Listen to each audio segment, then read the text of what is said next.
Okay, according to my clock, it's 11:30. So hello, everyone. Thank you for joining us and happy St. Patrick's Day. I realized that I don't own any green, so I put on the scarf that has green so that I don't get pinched. I guess that's what happens, right? So I hope everyone's having a great rainy Thursday. We've got two great speakers today. Fred is joining us to talk about some history of our wonderful location. And then we are going to follow up with the George Colby and the FBLA students presenting. So apologies for not being able to meet in person. This meeting kind of snuck up on us. We weren't really sure what was going to happen with COVID and the climate, but we are going for April in person, most likely at the Camano Center. So stay tuned. It would be great to see everybody in person again over a nice luncheon. So if you have a couple protocol things, if you can keep yourself muted during the event or during the presentations, that's really helpful just for background noise. If you want to turn your video on, we'd love to see your face. And happy birthday, Asia Gray, joining us over there. She hates that I just told everyone it was her birthday, but it's Asia's birthday. So join me in wishing Asia happy birthday. So if we can just keep ourselves muted, if you have questions during the presentation, please put them in the chat and I will read the questions to the presenter after they're done. And we also will have any slides shown or materials sent out by email along with this recording. So you'll get all of that information. And I'm still letting a few people in.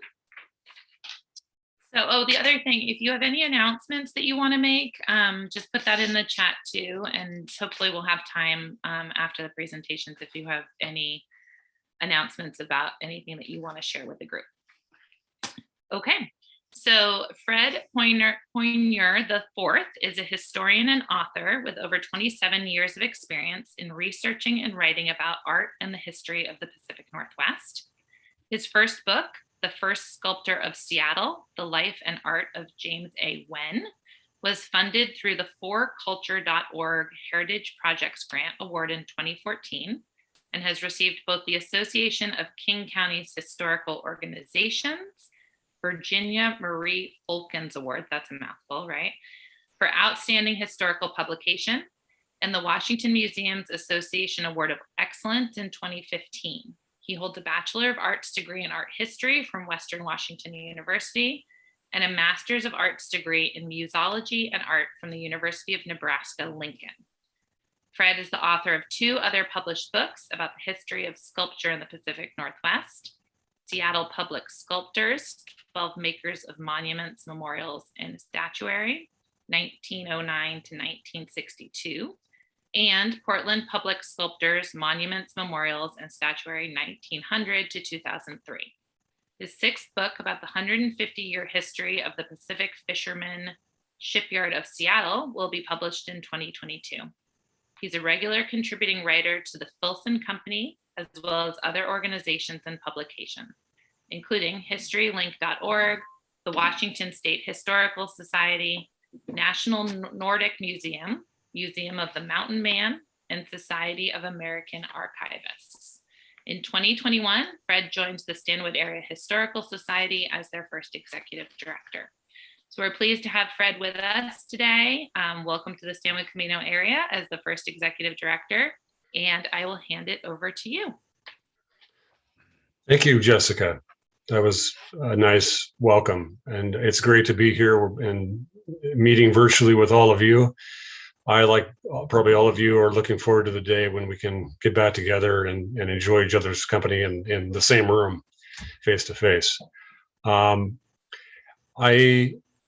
I'm originally from Camano Island. I graduated from Stanwood, so I have really fond memories of this community growing up here. And so coming back as the first director for the Stanwood Historical Society is really a nice way for me to give back to this community and reconnect with a lot of people and learn about new people here. So what I'm going to talk about today is just really some some ways of looking at history, and especially in our region, Camano Island and Stanwood, and just examine a few specific things in the context of really two questions, which I'll get to in just a second. In addition to that, as a way of trying to offer additional information, I'll have some really good resources that I've found useful over the years in terms of research, writing, and sharing information about history. So I'm going to go ahead and jump right in and share my presentation here.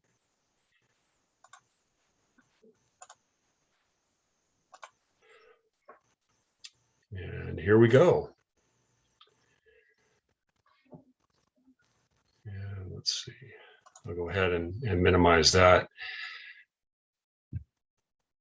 Historical points and local resources for our area. One of the, here we go. So when looking at different topics about history, there are two key things that I always look at trying to put together either an exhibit or a story or an article or a program so people can learn about history. These are kind of two key things that I've found over the years just keep coming up. And the first is, what is it you're trying to find out? Before you can find an answer, you need to know what your question is. And I know this sounds really kind of basic, but a lot of times, if you're trying to find out information about history, it's good to have an idea of what you're trying to learn. It's a little bit of a chicken or the egg, but having a basic understanding of what you're trying to find out is really helpful when you're looking at history and researching it. And the other part is, and this I can't take credit for, I learned it from Alan Stein, who's a longtime historian with History Like. He had a great kind of mantra, what is the story that you want to tell if you're trying to describe history or present it to others? What is the story about? Because we all have stories, and that, in a nutshell, is often what history can help us do. It can help us tell a story. So as we go through this, I noted several kind of keywords. The first word I'm going to throw out this morning is origins. And in this case, the word origins and how it reflects or is tied to Camano Island and Stanwood. Camano Island has long been the home of Indigenous people here in the Northwest. This from the people from the Stillaguamish River, a tribe called the Kikaloos, the Skagits to the north, and the Snohomish people to the south. And Camano Island actually takes its original name, Kalutchin, from the Snohomish people, which means land jutting into the bay. And everyone who's looked at Camano understands that instinctively. Stanwood, as it turns out, was a name that comes from the first mayor of the town. His name was Dio Pearson, and he came here from, like many who settled the Pacific Northwest, from the East Coast. He was originally from Boston. And originally Stanwood was known as Centerville up through the 1870s until Pearson arrived here. What's interesting about that name is that he took his wife's maiden name, and that's how Centerville was renamed Stanwood. And in other ways, he contributed much to the development of the town. He established the first wharf in terms of enabling more waterway commerce, and had one of the very first markets, mercantile stores on the west side. And so he made his fortune kind of building that up as a business endeavor, and in the process helped a lot of the pioneers that were homesteading and seeking to establish new lives here.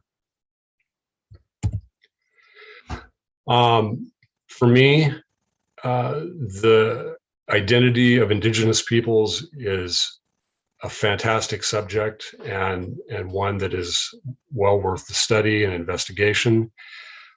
What I'd like to always suggest with any research of historical topics is look at the primary source. What is the primary source material?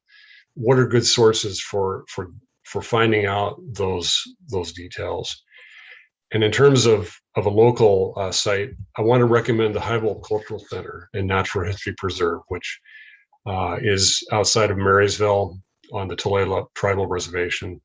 They have a fantastic center there that includes collections, a library, tours, educational programs. One year I took my son and his Boy Scout, Cub Scout troop there to a welcoming ceremony in the longhouse they have there. And it was just a great, fantastic experience. So if you have an opportunity, I would certainly recommend Highbold as a place to go. If you do have questions about local Native American history and who these people were, how they lived, and how they have made a huge story that continues to this day. I've heard it said by members that, one of the concerns they have is they don't want to be just referred to as a people of the past. They are living today. They're celebrating their culture, their ways of life, their beliefs, and Highbold is a good place to learn more about those. I'm going to also stump here for the Research Center, which is part of the Washington State Historical Society in Tacoma. One of the great things about their collection is it goes all the way back to the days when Washington was yet even to become a territory. And then there are also materials leading up to when it became part of the state, as part of the Union. In terms of research, they have a fantastic library and research center. It is for in-person research, so you have to make an appointment. But the things like papers from early settlers, maps that date back to Lewis and Clark, really it is just a wealth of information. If you are looking for something specific, not just about the region, but about specific towns as well. A lot of times there are a lot of hidden gems, and they have a really great staff there and online collection. And kind of one of the outreach parts of that they do is Columbia Magazine, which is a quarterly publication they put out with articles. There's a link there if you're curious and want to check out, or if you're looking for what's been written about a certain topic. Okay, so my next word is kind of a two-part: water and settlements. And in terms of this history, one of the common threads that is passed down over the years here is that much of our history on Camano and Stanwood has involved the water. It's partly geography, partly the people who settled here. Many of them were Scandinavians who came from the Nordic countries, and this was a permanent stopping point for them. A lot of them came to the East Coast. They moved through the Midwest. Some settled there around the Great Lakes, Minnesota. But a lot of the Scandinavian immigrants who came here in the late 19th, early 20th century continued on to the Pacific Northwest, because there was this real connection between the land here and much of what was there, what we call the old world. The fjords of Norway, the coastlines of Finland and Sweden, the islands of Denmark and Iceland, and that was just something that really resonated with a lot of people that were originally from there. So we see this continuity of water and coastlines connected with settlement, ranging with topics, impacting everything from transportation and commerce to the environment and how people made a living. One of the first that was from Norway, Zacharias Toffason, was someone who came here in 1865. I believe was a homesteader and set up. This was kind of a way. They were hardworking people, worked to take back land for farming and constructed dikes. They were not afraid of hard work, and that's part of our history here that we see even today in the land and how settlements around Camano and Stanwood have been done.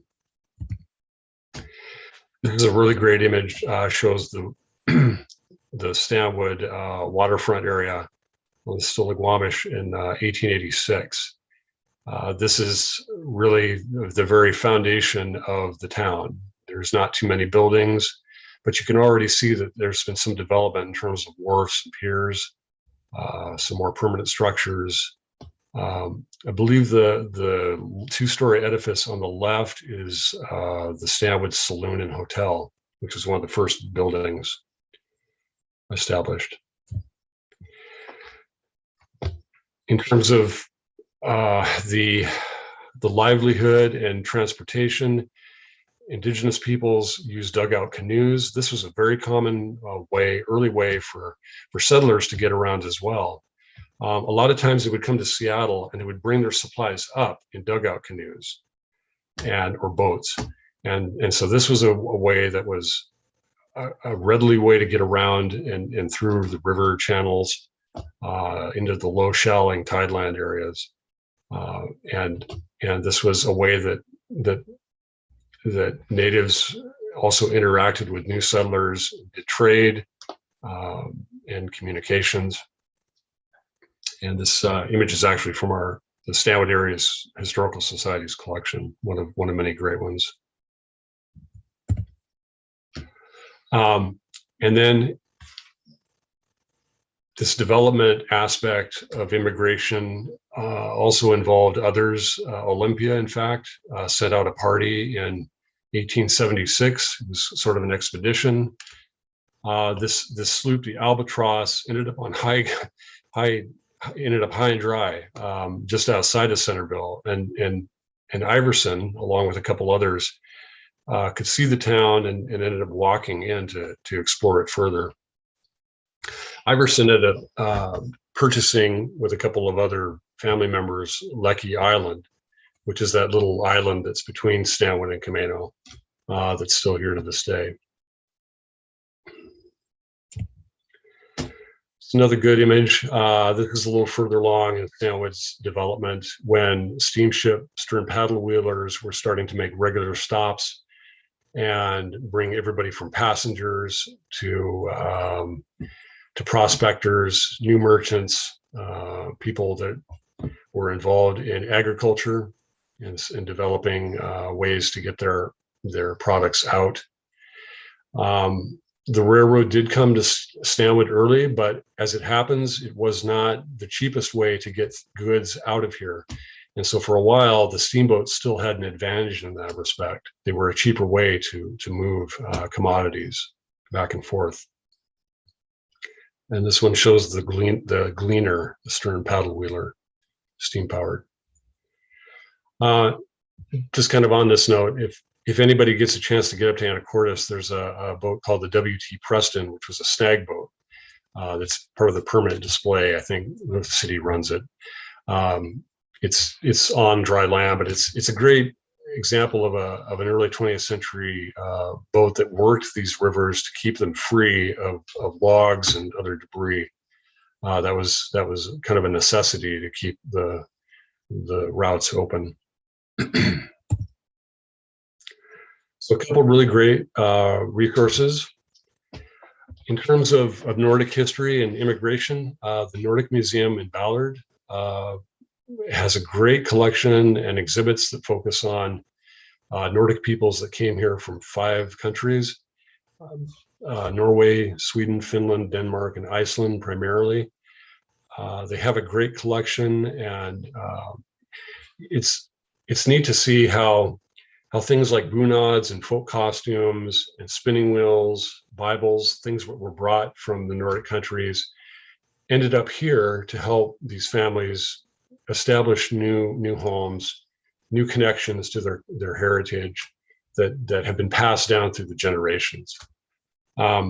We had at the Nordic Museum, we had a donation of an Icelandic wedding dress, that had been originally made in the 1880s and worn by 5 generations of the same Icelandic family that came here and settled in Montana. And it was just beautiful. It sits on display at the Nordic Museum if you're curious. Just this beautiful wool, dark wool bunad with floral motifs and woven silver thread, and the headdress and everything. Just really, really fantastic.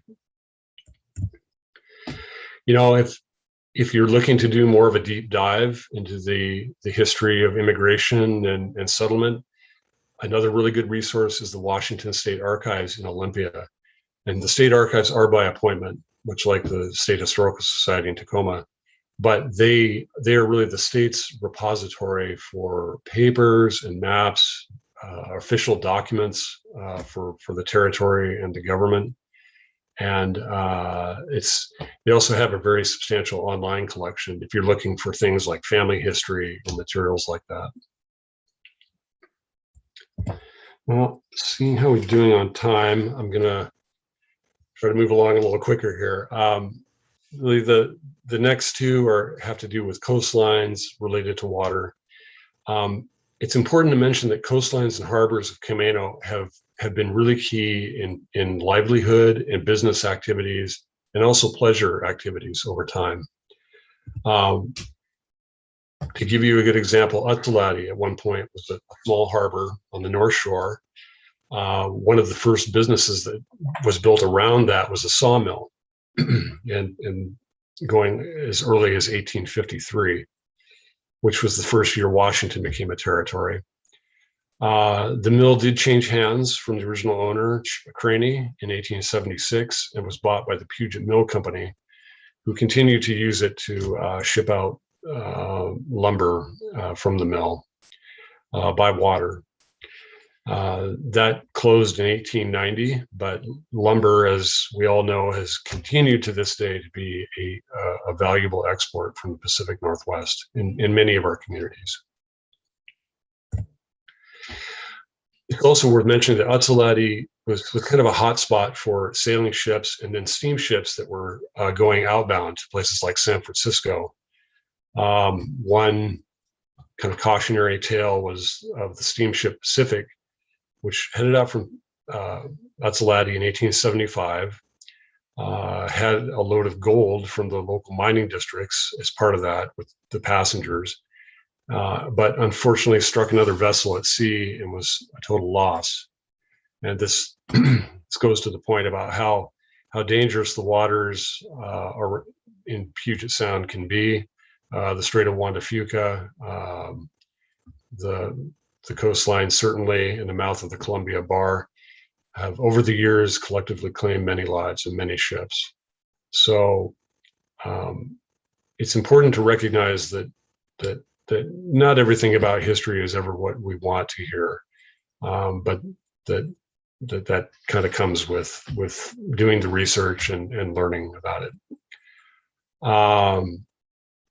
As a little aside, 5 years later, after that, President Rutherford Hayes made a stop at the harbor in 1880 aboard the steamer Star. And certainly, last but not least, Kamba Beach on the southwest side of the island, one of the first resorts that opened in 1934 with about 2 dozen cabins.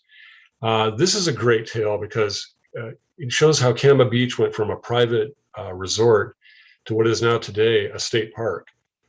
It's a really great example of how stewardship has ensured that can continue to be preserved and enjoyed for people to come. You can stay at the cabin there now and rent it through the state. And but at the same time, it's got this great preservation aspect, which is important. In terms of historical buildings, of which there are a couple at the Stanwood Historical Society, or locations like Kamba Beach, where we want to try and preserve the environment, preserve it for use by the community as a shared space. It's a great image. I was just there the other day with my family. In fact, it was nice. We had a breakfast at the the Camel Beach Cafe, and then we all walked down and enjoyed the shoreline. It's nice. A couple really good resources. I'll just make a stump for our collection here. We do have limited hours for the public, and but we have a lot of great collections that are on site. If you have any questions, you can contact me, or you can check out our website. And Camel Beach State Park as well has a lot of great information online, including reservation inquiries for the cabins. And a lot of great history is encapsulated there as well. Okay, the last really quick, exploration and discovery in history are key. And this is true whether it was done by travelers and pioneers or the rest of us that are seeking to learn about history. A really good example of early exploration was the American Captain Robert Gray, who was one of the first navigators to explore the Columbia River in 1792. I think he and George Vancouver are probably the two best known names as far as early maritime exploration. But if you want to read a really good essay about it by Kit Oldham, there's one on the History Link site about Gray's passage. And there's History Link, which again has over 8,000 articles today, many accompanied by images, very detailed information. And History Link, I'll say this, they do their really good job with their resources and noting those at the end of every article. So often you can find more information besides what's in the original article. So my information there. On Wednesdays and Saturdays, please feel free to come by and say hello or call me and I'll give you a tour. The Pearson House on the preservation note is closed right now. We're doing some work on the roof, but that will be done pretty soon here, as soon as the rain stops. Really quick, I mentioned George Vancouver. My first book about James Wen researched a lot of Wen's sculpture. He did medallions, portrait busts, statues. He's maybe best known for the great statue of Chief Seattle that's outside of Seattle Center, of the Suquamish chief, after which Seattle is named. Here's another one, a medallion he did about George Vancouver's exploration aboard his ship. That's at Crescent Beach. And there's another example, a medallion of Chief Kitsap, which this is actually included on the as part of this Chief Seattle statue. If you look on the base, there's a small rendition of this. And that's it. Great, thank you, Fred. If anyone has any questions, feel free to put them in the chat for Fred. Which resource, my question would be, I get a lot of phone calls from people who have moved to the area, who may have bought a house that they feel like may have some historical moment, or they want to know more about the history of their property. Do you have a specific resource you would point them to for that? Actually, it turns out that we do have a large number of property records in the archives of the Stanwood Area Historical Society. Not exhaustive by any means, but as far as if we're looking for Stanwood, then that's certainly something that we may be able to help with in terms of research. Okay. Great. Excuse me. I will point them back to you. For other non-local, I'd say Washington State Digital Archives.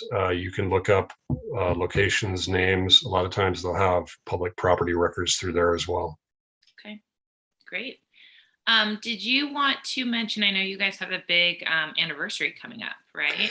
We do, in fact. Thank you, Jessica. We are celebrating 50 years at the Stanwood Area Historical Society as an organization.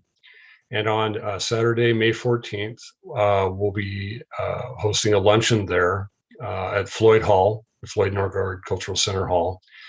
It is by ticketed reservation, and if you'd like to learn more about that, I can share the address, or you can just go to our website, www.sawsc.org. SAHS-FNCC.org. But it's going to be a great event. It's our major fundraiser of the year for us as a nonprofit. Kama Beach Catering Cafe is going to cater it, and we'll have a great program by Jill Morelli, who's a genealogist. Great, and I'm gonna have on my list to get that event on our chamber calendar as well. So thank you. Yeah. If anybody's looking for that. All right. Well, thank you very much, Fred. I don't think there were any questions. I think that was a great presentation. I think our history is fascinating, and I'm looking forward to ways that we can, as a chamber, make sure that we're representing our history accurately for people who live here, but as well as visitors too. So thank you. Thank you. Okay, so now we are going to transition to George Colby with Stanwood High School and the FBLA students. So thanks for being here, George. Absolutely, yes. Do you want to try to share your screen again? I do. I'm going to see if I can figure this out again here. We'll so let me do that, and then we do slideshow. This right there, slideshow. Fantastic. All right. Hey, thank you guys for being here, and I think that this is one of many times that we've had a chance to come and kind of share the different things there that we do at the high school. I always kind of joke with kids and that stuff that the Chamber of Commerce is basically FBLA for adults and that stuff as well there too. It's a place where people that have that are successful, where they kind of join together and they come up with educational things as well as a chance to network as well too. So we've been partners with you guys for many years, but I did want to say too that the slide that you see up there now too, you can see that that's my name and that's my phone here at school as well, and that's my extension as well as my email address there as well too. The very bottom of the screen there, you can see that we also maintain an Instagram account. You guys are all invited to go ahead and join that there if you'd like to keep up to date on the different things that we're doing. And then in the middle there, we have our state's FBLA page. And then in the far right, you'll see our national page there as well too. But this morning, I'm just really glad to be able to have the chance to share a little bit about us and the different things that we do. This is now my 28th year.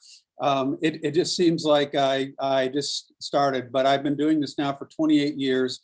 And it's been really fun. So this is FBLA is an extra thing that I do above and beyond the business class that I teach and the finance class and the web page and all of the different classes that I do each year.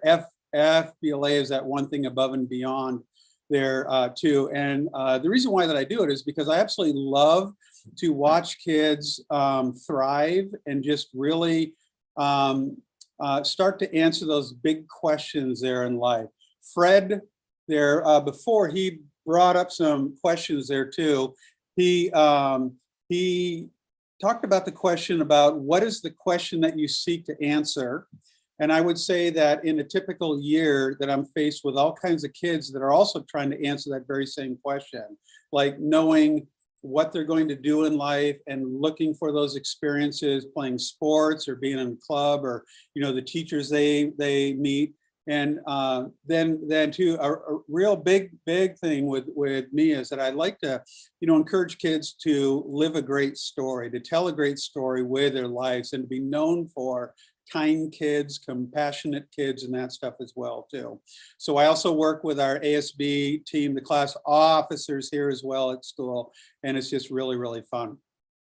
You can see on the slide there too that the officer team, we have Chloe, who is our chapter pres. We have Andrew, who is our vice president treasurer this year. Shar Moore is our secretary, and Matthew is our PR guy. and Taylor Brown serves this year as our reporter historian. So just some quick facts about us. You know, these numbers have really grown and changed throughout the years and that stuff or whatever. And I stopped a long time ago, being really proud that I had 10% of the student body involved in FBLA. I much prefer to have a much smaller number of kids that I can really work with, because while it was an ego boost to have that many kids, I found that I could really only work with about 50 or so kids at once to coach them in their events and to travel with them and all that kind of stuff. So this year we have 42 kids, and this is the first year they're kind of coming out of the pandemic and that stuff too. And so I feel like that's a really good start for us there as we're on the rebuild. The dues that the kids pay are $30. And we are a national outfit as well too. So when kids pay their dues and that stuff, then when we send it to our national office, who then sends part to our state, and it just kind of goes from there. The third bullet point there, there's 75 or so. There's many events for kids to choose from, and I'll have these three here with me now. They'll share a bit about the events there that they did and the different success that they've had or anything else there. But I typically ask kids to sign up for at least 3 or 4 things. So the fourth point there is our schedule. We just had our regionals last month, and it was at our high school since we have a new school.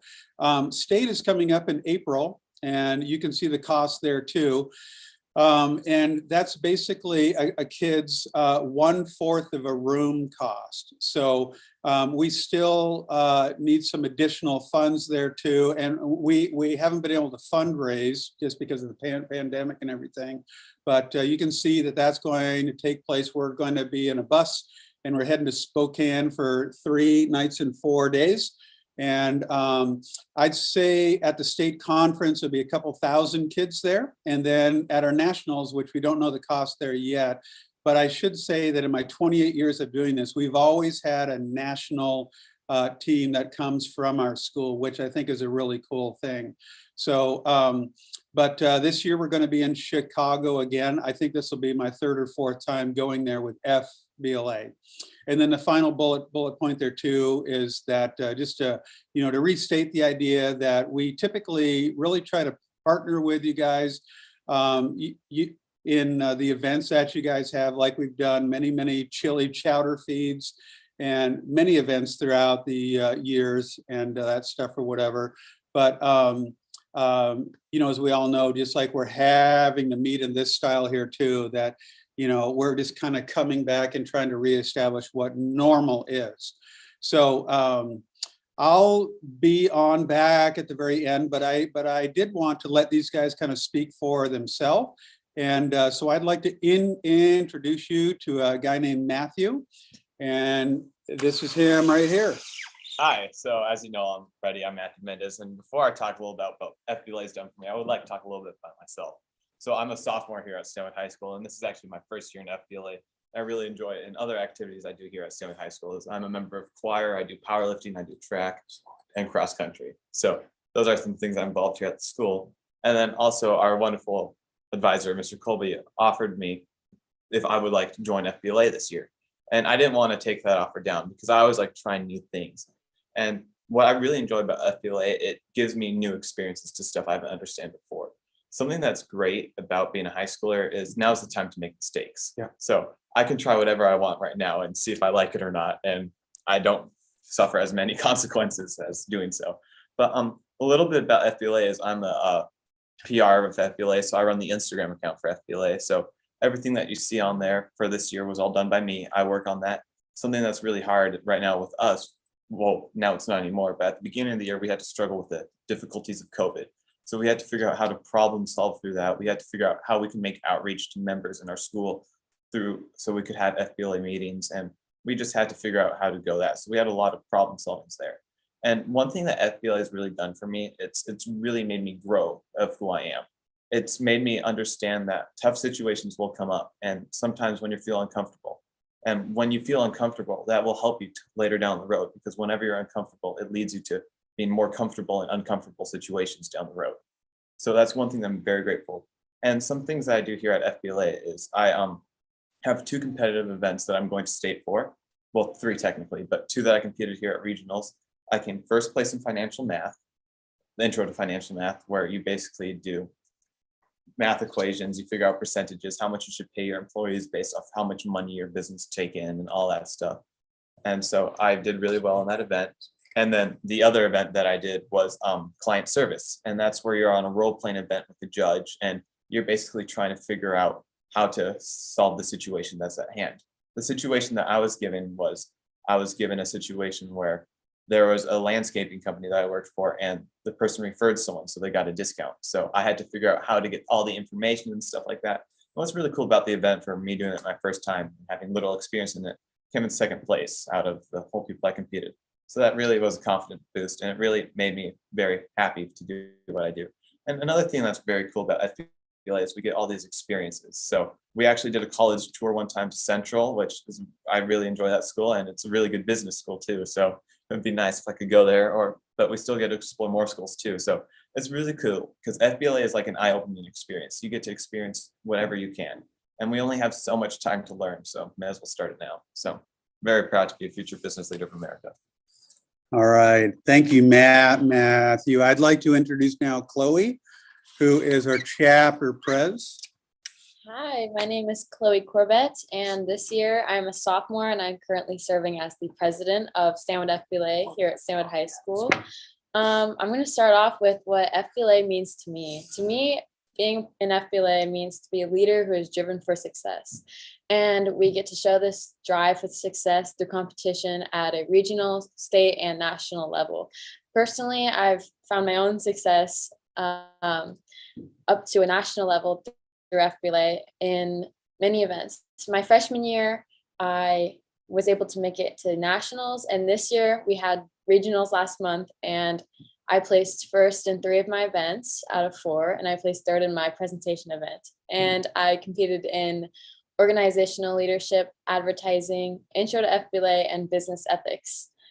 And FBLA has really shaped my high school career in many, many ways.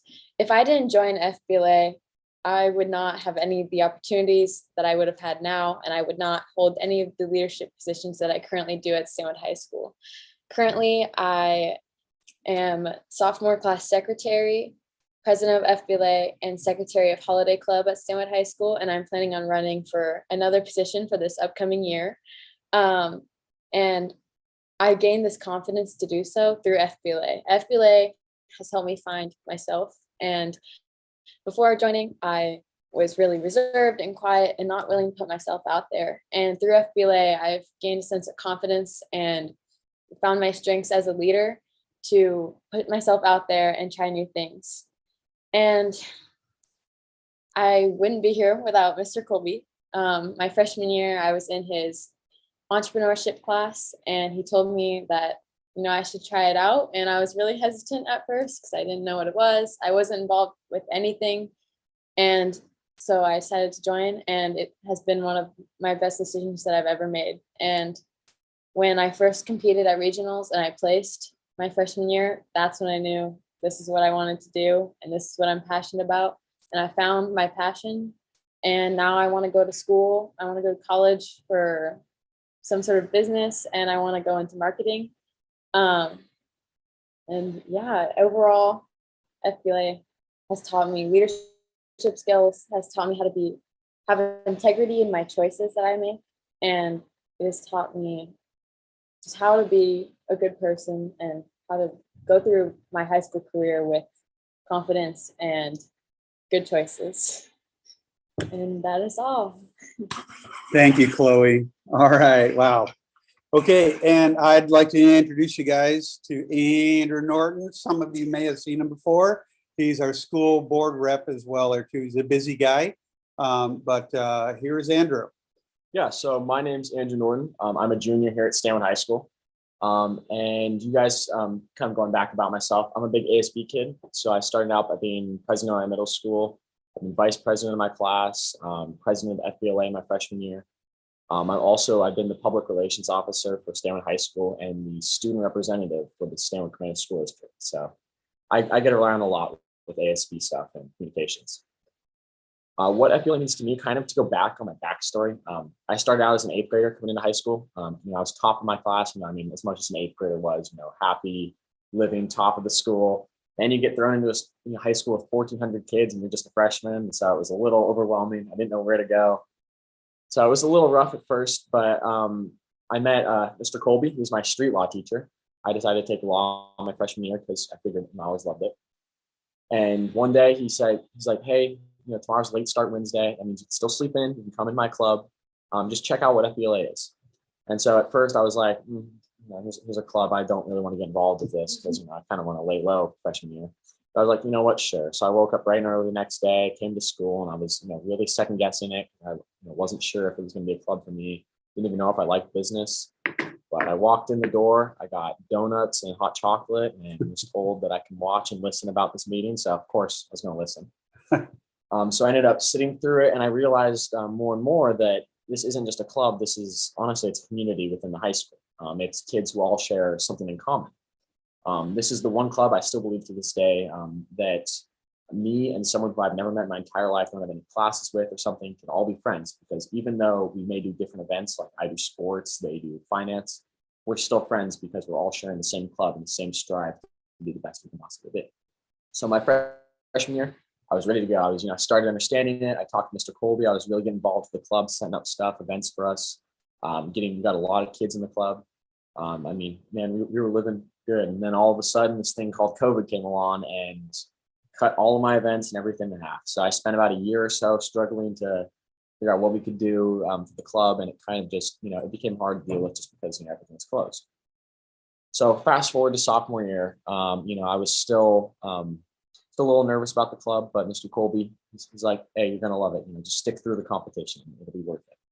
So I decided to do something I've never done before. He had me go into job interview, which I'm like a 15-year-old. What do I know about job interview? Like, this is not my thing, sitting in front of adults and answering questions. But I was like, you know what? One day I got to get a job. I might as well try it now.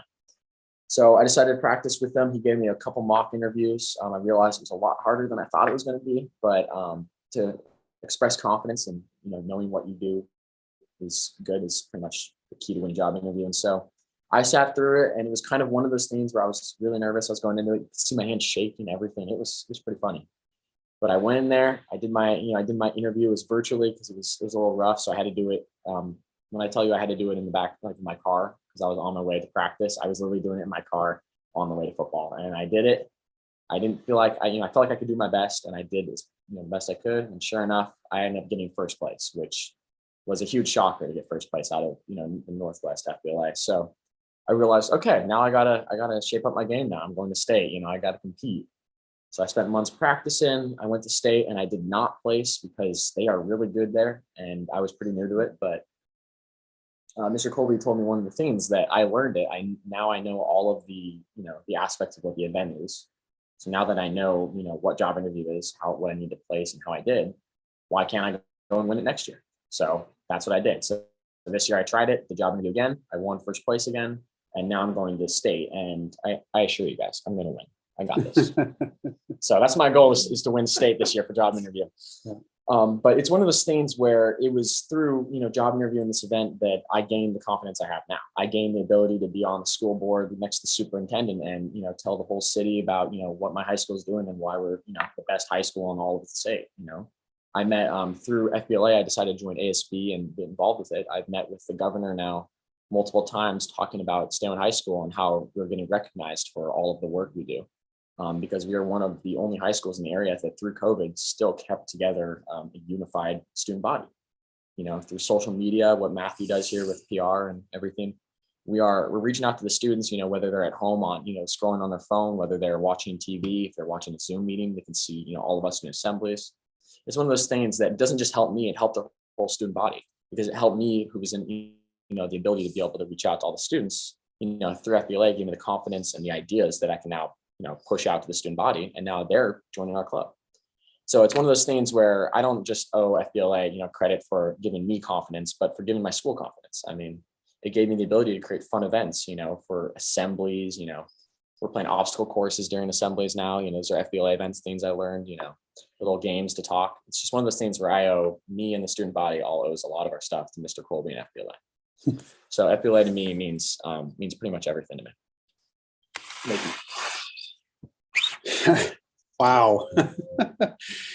These are great kiddos. And, I was just, I continue to be struck by such awesome kids that I get to work with each year. I am always really surprised as I see kids kind of come out of the woodwork and, decide to try it and that stuff. And I love that spark that comes from, and the confidence spark that comes from them actually believing me that they can do this if they just try. And I love that about FBLA. I remember about the 23rd years or so back and that stuff. I've been doing this for 28 now, but it was after a regional conference out at Warm Beach camp, and we had finished up, and so I went in to do attendance and that stuff, and I came back out, and one of the students who competed was there, and she placed like second or third in her thing or whatever. I mean, it was good, but I mean, it wasn't like top or anything like that, but she was crying. And so I asked her, wow, I just why are you upset? And she said, you know what, I have always been really good at sports. That's what has made me stand out. That's the thing that really draws attention to me. This is the first time that I've had a chance to win because I'm smart as well.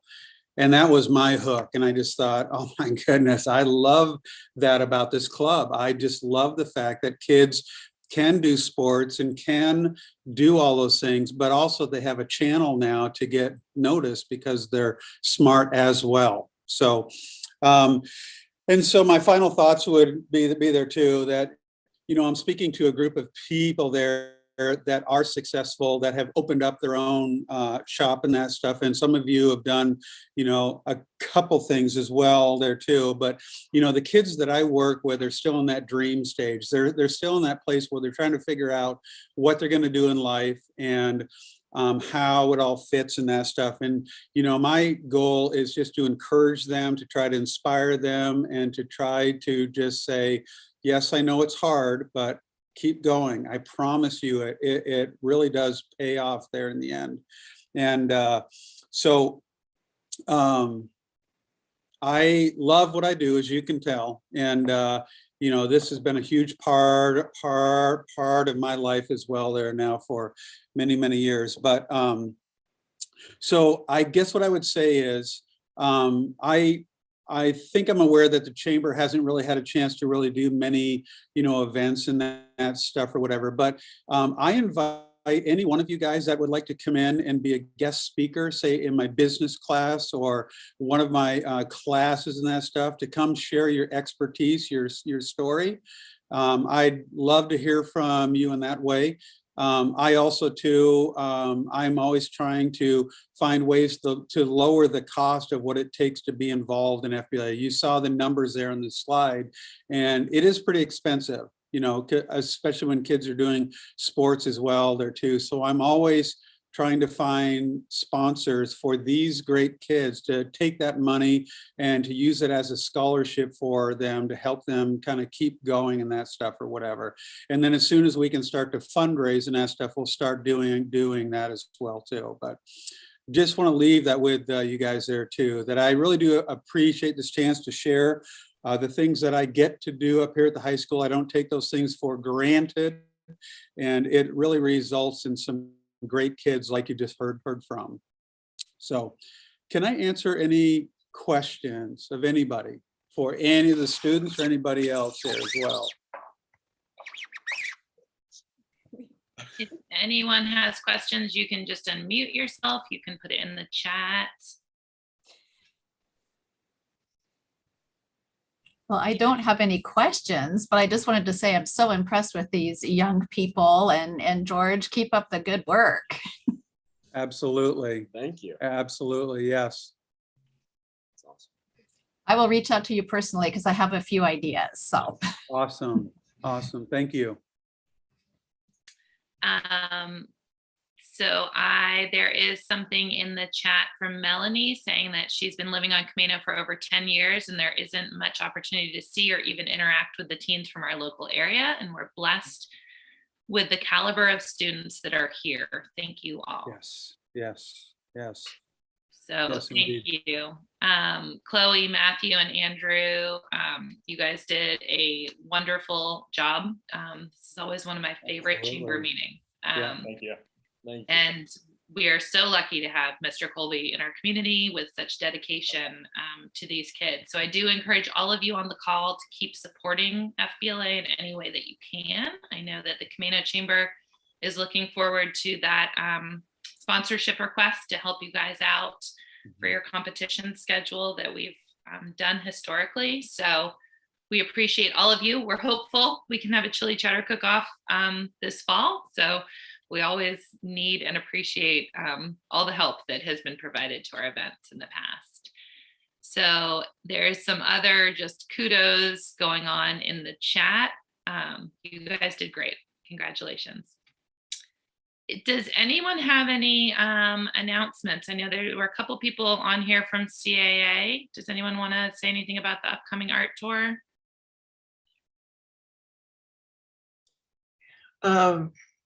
This is Melanie.